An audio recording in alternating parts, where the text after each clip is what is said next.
আপনাদেরকে যে কোনো মূল্যে মানুষ হিসেবে 1947 সালে যেই ওয়াদা দিয়ে আমরা এই স্বাধীন জন্মভূমি পেয়েছি, সেই 1947 সালের ওয়াদাকে পূরণ করার জন্য ভারতের মুসলমানদের পক্ষে আওয়াজ উঠাতে হবে। গতকাল আমরা সম্মানিত প্রধান উপদেষ্টা ডক্টর মোহাম্মদ ইউনূসের সাথে যে মতবিনিময় সভায় অংশগ্রহণ করেছিলাম, সেখানে হিন্দু, বৌদ্ধ, খ্রিস্টান, বিভিন্ন ধর্ম মতাবলম্বী মানুষগণ, তাদের ধর্মীয় পণ্ডিতগণ সেখানে উপস্থিত ছিলেন। তারা সকলে এক বাক্যে স্বীকার করেছেন যে গত 5ই আগস্টের পর থেকে তাদের উপর কোনো হামলা, জুলুম, নির্যাতন হয়নি। এটি সম্পূর্ণরূপে পার্শ্ববর্তী দেশের মিডিয়ার চক্রান্ত, অপপ্রচার। কিন্তু দুঃখজনক হলেও সত্য, সেখানে এমন একজন ব্যক্তিও উপস্থিত হয়েছিলেন যার বক্তব্য আপনারা শুনেছেন, যিনি একজন বিখ্যাত কলামিস্ট, লালন মতবাদের প্রচারক। তিনি তার জঘন্যতম বক্তব্যে আমাদের চট্টগ্রামের রাষ্ট্রপক্ষের আইনজীবী সাইফুল ইসলাম আলিফকে যে নৃশংসভাবে হত্যা করা হলো, এই বিষয়ে কোনরূপ বক্তব্য প্রদান না করেই তিনি ইসকনের একজন নেতার, যিনি গ্রেফতার হয়েছেন, তার মুক্তি চেয়ে বসলেন। আমি জানি না তিনি কি উদ্দেশ্যে, কোন ধর্মের মতাবলম্বী হয়ে সেখানে অংশগ্রহণ করেছিলেন, আমার জানা নেই। তবে আমি স্পষ্ট করে বলে দিতে চাই, যারা গত 5ই আগস্টের পর থেকে বিভিন্ন দাবি দাওয়া নিয়ে রাস্তায় আন্দোলন করছে, এই সমস্ত চিন্ময় দাসেরা গত 16 বছর কোথায় ছিল? তারা গত 16 বছর কোনো দাবি দাওয়া নিয়ে আন্দোলন করতে পারেনি। আজ আন্দোলন করে এবং একদিনের মধ্যে 24 ঘন্টার মধ্যে মানতে হবে মর্মে দেশকে অস্থিতিশীল করার চেষ্টা করে। শুধু তাই নয়, আমি তাকে আরো বলতে চাই, আজকে বাংলাদেশের মাটিতে যে ঘটনা ঘটেছে, চট্টগ্রামের আইনজীবী সাইফুল ইসলাম আলিফকে, রাষ্ট্রপক্ষের একজন আইনজীবীকে পৃথিবীর ইতিহাসে কোনো আদালতে এভাবে জনসম্মুখে কুপিয়ে হত্যা করার রেকর্ড আমাদের জানা নাই। সাইফুল ইসলাম আলিফকে যেভাবে হত্যা করা হয়েছে, এই রকম ঘটনা যদি ভারতের মাটিতে ঘটতো, ভারতে যদি কোনো রাষ্ট্রপক্ষের হিন্দু আইনজীবীকে এইভাবে মুসলিমরা হত্যা করত, তাহলে তার প্রতিক্রিয়া কি হতো? আজকে যেভাবে বাংলাদেশের মাটিতে গেরুয়া হিন্দুত্ববাদীদের পতাকা বাংলাদেশের লাল সবুজের পতাকার উপর উড়ানো হয়েছে, এই ঘটনা যদি ভারতের মাটিতে ঘটতো, ভারতের পতাকার উপর কালেমার পতাকা মুসলমানেরা উড়াতো, তাহলে ভারতের মুসলমানদের কি হতো? এই বিষয়গুলো মাথায় রেখে আপনারা সুশীল সাজার চেষ্টা করবেন, জোরপূর্বক সুশীল সাজার চেষ্টা করবেন না। বাংলাদেশে যে সংখ্যালঘু নির্যাতনের মিথ্যা অপপ্রচার করা হচ্ছে, আমি তার বিপরীতে বলতে চাই, ভারতে সংখ্যালঘু নির্যাতন হচ্ছে, বাংলাদেশে নয়। ভারতে আজকের দিনে, আজ থেকে 30-32 বছর পূর্বে 1992 সালে মুসলমানদের মসজিদ বাবরি মসজিদকে ভেঙে তছনছ করে সেই মসজিদের জায়গায় রাম মন্দির নির্মাণ করা হয়েছে। অথচ ভারতের হাইকোর্টের 1947 সালের রায় অনুযায়ী 1947 সালে যে কোনো মসজিদ মন্দির যে অবস্থায় আছে, তাকে সেই অবস্থায় রাখতে হবে, এটি ভারতেরই হাইকোর্টের রায়। সেই রায়কে লঙ্ঘন করে এবং পৃথিবীর ইতিহাসের কোনো উপাসনালয়, কোনো ইবাদতগারকে এইভাবে ভেঙে ধ্বংস করা হয়েছে। শুধু তাই নয়, ভারতের মাটিতে মুসলমানদের জনসংখ্যা প্রায় 20 থেকে 25%, অথচ সরকারি চাকরিতে তাদের অংশগ্রহণ মাত্র 3%। শুধু তাই নয়, এনআরসি এবং সিএএ, সিটিজেনশিপ অ্যামেন্ডমেন্ট যে বিল আছে, এই এনআরসি এবং সিএএ এর নামে 1951 সালে যারা তাদের পরিচয় 1951 সালের পূর্বের কোনো পরিচয় দিতে পারবে না, তারা যদি হিন্দু, বৌদ্ধ, খ্রিস্টান, ইহুদি হয়, তাহলে তাদেরকে ভারতে জায়গা দেওয়া হলেও মুসলমানদের দেওয়া হবে না। এই আইনের মাধ্যমে আসাম এবং পশ্চিমবঙ্গের লক্ষ লক্ষ কোটি কোটি মুসলমানকে রোহিঙ্গা বানানোর জন্য তাদের নিজ দেশে তাদেরকে পরদেশী নাগরিকবিহীন করার এক ষড়যন্ত্র চলমান আছে। শুধু তাই নয়, ভারতের মুসলমানদের মুসলিম পারিবারিক আইন, ভারতের মুসলমানদের যে ওয়াকফ বোর্ড, এই ওয়াকফ বোর্ড এবং মুসলিম পারিবারিক আইনকে নিষিদ্ধ করার, বন্ধ করার অপপ্রয়াস এবং ষড়যন্ত্র চলমান আছে। শুধু তাই নয়, আসামে সকল মাদ্রাসা বন্ধ করে সেগুলোকে স্কুলে রূপান্তর করা হয়েছে। কাশী, মথুরা, বানারস, সাম্ভাল সহ অসংখ্য মসজিদকে মন্দিরে রূপান্তর করার প্রচেষ্টা চলমান আছে।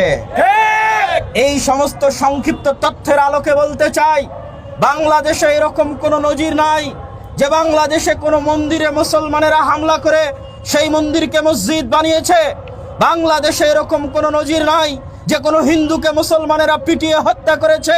কিন্তু ভারতে অসংখ্য মুসলমানকে গরুর গোশত রাখার কারণে, জয় শ্রীরাম না বলার কারণে গণপিটুনি দিয়ে হত্যা করা হয়েছে। তাহলে সংখ্যালঘু নির্যাতন কোথায় হচ্ছে? বাংলাদেশে না ভারতে? অতএব সংখ্যালঘু নির্যাতনের বিচার কোথায় চাইতে হবে? অতএব শান্তিরক্ষী বাহিনী কোথায় পাঠাতে হবে? আমি প্রধান উপদেষ্টা মহোদয় ডক্টর মোহাম্মদ ইউনূসকে বলেছি, আপনারা ডিফেন্সিভ খেলছেন। বাংলাদেশে যেখানে কোনো সমস্যা নাই সেখানে এত ডিফেন্স খেলার দরকার নাই। আপনারা যদি বাংলাদেশের স্বাধীনতা সার্বভৌমত্ব রক্ষা করতে চান, আপনাদেরকে যে কোনো মূল্যে মানুষ হিসেবে 1947 সালে যে ওয়াদা দিয়ে আমরা এই স্বাধীন জন্মভূমি পেয়েছি, সেই 1947 সালের ওয়াদাকে পূরণ করার জন্য ভারতের মুসলমানদের পক্ষে আওয়াজ উঠাতে হবে। বাংলাদেশের সরকারের প্রতি উদাত্ত আহ্বান জানাবো, আপনারা অবিলম্বে রাষ্ট্রীয়ভাবে বিবৃতি দিয়ে ভারতের মুসলমানদের উপর অত্যাচার এবং জুলুম বন্ধের বিবৃতি প্রদান করুন। অবিলম্বে জাতিসংঘ সহ বিভিন্ন জায়গায় ভারতের মুসলমানদের নিরাপত্তা চেয়ে বাংলাদেশের শক্তিশালী অবস্থান তৈরি করুন।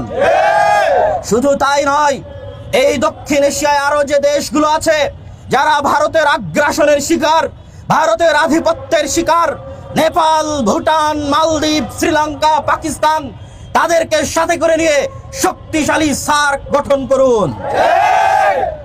সম্মানিত উপস্থিতি, আমরা আরো একটি বিষয় স্পষ্ট করে বলতে চাই যে আজকে যারা বাংলাদেশের সাম্প্রদায়িক সম্প্রীতি নষ্টের চেষ্টা করছে, তারা মূলত বাংলাদেশের নাগরিক নয়, বরং বাংলাদেশের বাহির থেকে পার্শ্ববর্তী দেশের বিভিন্ন মিডিয়া, উগ্র হিন্দুত্ববাদের প্রচারকগণ বিভিন্ন উস্কানিমূলক তথ্য ছড়িয়ে বাংলাদেশের যে হাই কমিশন রয়েছে কলকাতা এবং আগরতলায়, সেই হাই কমিশনে আক্রমণ করে বাংলাদেশের লাল সবুজের পতাকাকে ছিন্ন বিচ্ছিন্ন করে তারা উস্কানি দিয়ে আমাদের দেশে দাঙ্গা লাগাতে চায়। কিন্তু আমরা স্পষ্ট করে বলতে চাই, বাংলাদেশের মুসলমানেরা অতি রাজনীতি সচেতন, জ্ঞানী, বিজ্ঞ সাইফুল ইসলাম আলিফকে অন্যায়ভাবে হত্যা করার পরেও যেভাবে বাংলাদেশের মুসলমান আলেম সমাজ তাদের ধৈর্য এবং প্রজ্ঞার পরিচয় দিয়েছে, তা পৃথিবীর ইতিহাসে এক বিরল দৃষ্টান্ত। অতএব ভারতের বা উগ্র হিন্দুত্ববাদীদের যে আশা যে তারা বাংলাদেশের মধ্যে দাঙ্গা লাগিয়ে বাংলাদেশকে অস্থিতিশীল করে বাংলাদেশের স্বাধীনতা সার্বভৌমকে হায়দারাবাদের মতো সংখ্যালঘু নির্যাতনের মিথ্যা কাহিনী তৈরি করে বাংলাদেশকে দখল করার যে অলীক স্বপ্ন, সেই স্বপ্ন বাংলাদেশের মুসলিম, হিন্দু, বৌদ্ধ, খ্রিস্টানরা মিলে নস্যাৎ করে দিয়েছে। এবং আমি আরো স্পষ্ট করে বলে দিতে চাই, এই ধরনের অপপ্রচার এবং উস্কানি যত বেশি চলবে, বাংলাদেশের ঐক্য তত দৃঢ় হবে ইনশাআল্লাহ।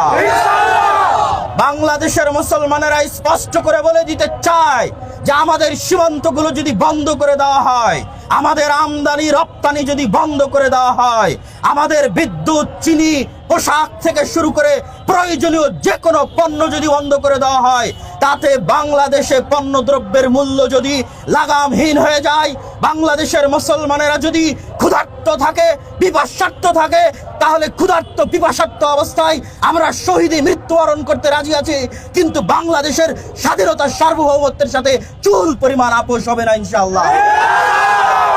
এটি শেরে বাংলার বাংলা, হাজী শরীয়তুল্লাহর বাংলা, এটি হোসেন শহীদ সোহরাওয়ার্দীর বাংলা, মাওলানা ভাসানীর বাংলা, এটি মাওলানা আকরাম খাঁর বাংলা, এটি আল্লামা আব্দুল্লাহিল কাফিয়ার কুরাইশির বাংলা। এই বাংলার মুসলমানেরা, শেরে বাংলার উত্তরসূরিরা, হাজী শরীয়তুল্লাহর উত্তরসূরিরা, তিতুমীরের উত্তরসূরিরা জীবন দেওয়া জানে। তারা জীবনের বিনিময়ে হলেও এই 1947 সালে পাওয়া এই মাতৃভূমিকে, মুসলমানদের আবাস স্থলকে আমরা যে কোনো মূল্যে রক্ষা করবই করব ইনশাআল্লাহ। আজকে ইউনাইটেড উম্মাহ কর্তৃক আয়োজিত আজকের এই অনুষ্ঠানে উপস্থিত প্রত্যেক বিভিন্ন বিশ্ববিদ্যালয়ের যে ছাত্র প্রতিনিধিরা উপস্থিত হয়েছেন তাদের শুকরিয়া আদায় করত। উপস্থিত আইন শৃঙ্খলা বাহিনী, সাংবাদিক ভাই এবং বিভিন্ন মিডিয়া যারা উপস্থিত হয়েছেন তাদের শুকরিয়া আদায় করত। আমরা আজকে আমাদের এই শান্তিপূর্ণ মানববন্ধনের এখানে ইতি টানছি। আল্লাহ সুবহানাহু ওয়া তাআলা আমাদের বাংলাদেশের স্বাধীনতাকে স্থায়ী করুন, আল্লাহুম্মা আমিন। আল্লাহ আমাদের বাংলাদেশের মুসলমানদের জন্য এই আবাসস্থলকে শান্তি এবং নিরাপত্তায় পরিপূর্ণ করে দিন, আল্লাহুম্মা আমিন।